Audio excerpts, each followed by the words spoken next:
So, have you ever really stopped to think about what your life is built on? I mean, what's your foundation? Today, we're diving into an incredible metaphor from the Quran's 29th chapter, Al-Ankabut, which is named after the spider. It uses this tiny creature to ask a huge question about what we trust, and you'll see it's just as powerful today as it was centuries ago. Right off the bat, we get this really vivid image. The text says that anyone who looks for protection from anything besides God is like a spider building its house. And then, bam, here's the twist. It says that house, the spider's web, is the weakest of homes. But wait, why? And that's the big question, isn't it? I mean, a spider's web is this amazing feat of engineering. It's strong enough to catch its food. So in what sense is it weak? Well, figuring that out is really the key to understanding this entire chapter. To get why the spider's house is weak, we first have to talk about what makes a house strong. And according to this chapter, a strong house isn't built with bricks and mortar, it's built with faith. But, and this is a big but, it's not as easy as just saying the words. It's a commitment that, you guessed it, is going to get tested. This verse, right at the beginning, just cuts straight to the chase. It's asking us directly, do you really think just saying I believe is the end of the story? The text is basically telling us that this declaration is just the start. The real proof of that belief comes when life throws its challenges at you. So here you can see the two sides of the coin. On one hand, you have a simple, stated belief. It can be a bit superficial, and when things get tough, it might just fall apart. But on the other hand, you have a tested faith, a faith that's been through the fire of adversity. And what happens? It actually gets deeper, stronger, and more real.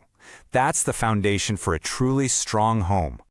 Okay, so keeping that idea of a tested, strong faith in mind, let's circle back to our spider.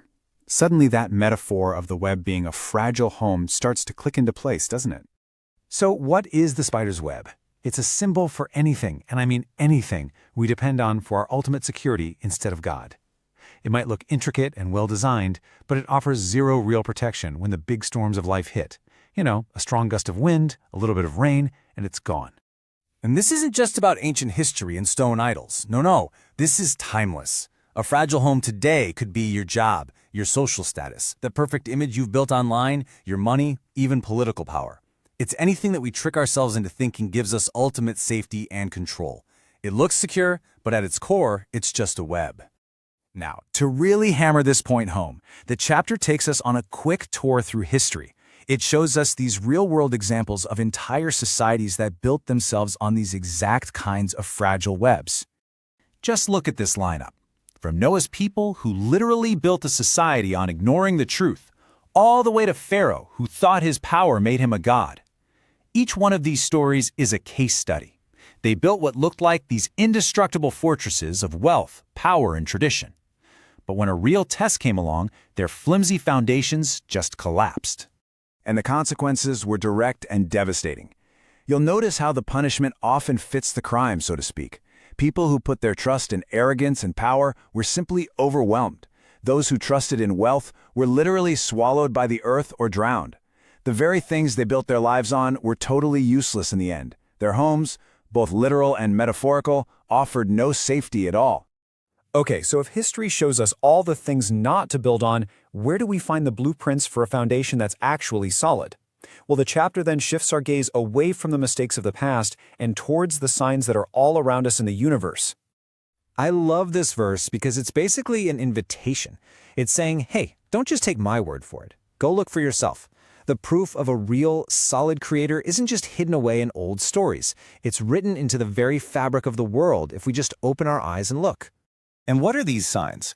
We're talking about the big stuff, the incredible order of the cosmos, the miracle of rain bringing dead Earth back to life, the mind-boggling complexity in every living thing. I mean, these things aren't fragile. They are powerful, they are constant, and they point to a creator whose foundation is absolute. They are the complete opposite of the spider's web. But here's the catch.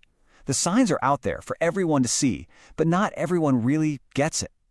The chapter points out that it takes more than just looking. It takes reflection, it takes knowledge to really absorb the deeper meaning behind it all. All right, so we've looked at the fragile home of the spider, and we've seen the signs of a true foundation in the universe. Now, the final part of the chapter brings it all together and gives us a practical guide. How do we stop building webs and start building on solid ground? This comparison just lays it all out so clearly. The path of the spider, the web, it's all about illusion. It might look good, it might even feel safe for a little while, but it's built on falsehood, and ultimately, it just falls apart. The strong foundation, on the other hand, is built on truth, on reality, and it provides real security and leads to real success. So how do we actually do it? Well, here's the blueprint. Step 1, you have to act on what you believe through good deeds. Then step 2, when those tests come, and we're told they definitely will, you have to have patience. Step 3, through all of it, you have to put your complete trust in God. And finally, step 4, you have to actively strive in that path. It's not passive, it's a constant, active process. And the chapter closes with this incredible promise. It says that for anyone who genuinely tries, who strives, guidance isn't just something you hope for, it's a guarantee. It's the ultimate reassurance that you're not out there building this foundation all by yourself. And that brings us right back to where we started. But this time, the question is for us. After all this, we're left to think, what are the webs in our own lives?